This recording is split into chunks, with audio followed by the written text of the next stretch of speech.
Are you the one who is struggling a lot in IELTS preparation? If you are the one who is facing a lot of difficulties in order to tackle IELTS exam, then this video is specifically for you. So, in today's video, I'm gonna tell you about some sort of tips, tricks, and some sort of techniques that can help you to tackle the IELTS exam. So here, I would like to tell you about the first thing which is extremely important. Sometimes we just go through that kind of stuff and I would be considering it as an illusion. If somebody is telling you that you'll be able to acquire a band 7 or you can also get band 8, even your current English level is A2 or B1. So when it comes to talking about band 7.5, means your English level should be C1. C1 is equivalent to band 7.5. Suppose if your current level is B1 and if you're thinking that your band score should be band 8, how is it possible to acquire that band score if your current English level is not up to the mark? So what you need to do, firstly you just need to enhance your English proficiency, your English level. So easily you'll be able to reach at the higher band score. So your current level of English matters a lot to acquire a great band score. Second thing that I'm gonna mention here, that is using the right strategy. Sometimes we don't use the right strategy in order to prepare ourselves for the exam, so that's how we won't be able to acquire a great band score. Yes, somehow you will go through a lot of videos where you can see this tip is gonna help you to get band 7 or something, but that's not the reality. In some sort of situation I can understand what kind of strategy that you're using, it works. However, your current level of English, it matters a lot.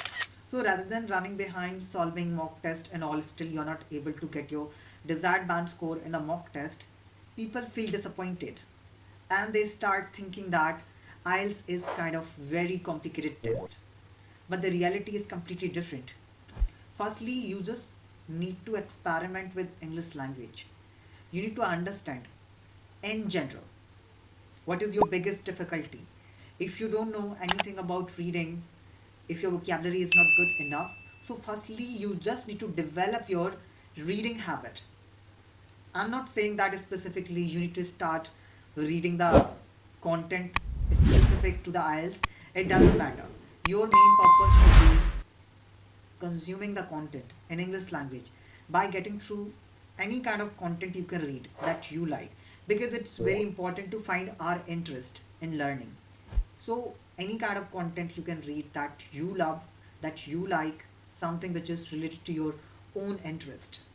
Whether you love to watch movies, so you can also go through that. And if you like reading magazines or articles, so you can also go through that, because you need to prioritize your interest when you're doing any kind of activity in order to enhance your general English. So this is extremely important thing which we need to understand. Apart from that, sometimes it happens we don't use the right strategy when you are planning to take your IELTS exam. Sometimes what happens in introduction round, we give quite short answers. So we should aware of the band descriptors and the assessment criteria. There will be some sort of parameters on which the examiner is gonna judge your performance. So if you are giving just one line answer or one word answer and then you are asking me, tell me how's my fluency. In one sentence, in one word, can you tell me that how's my fluency? Absolutely not. Same goes with the examiner. If you are giving the answer in one word or one line, how that person can assess your fluency? So for that, we need to speak more. We need to elaborate our responses. Whenever you are answering the question, it's very important to elaborate information in your answer. Suppose I'm asking, what do you like to do in your free time? So you are saying that reading and writing, I like to do something like that. So this is kind of very short answer.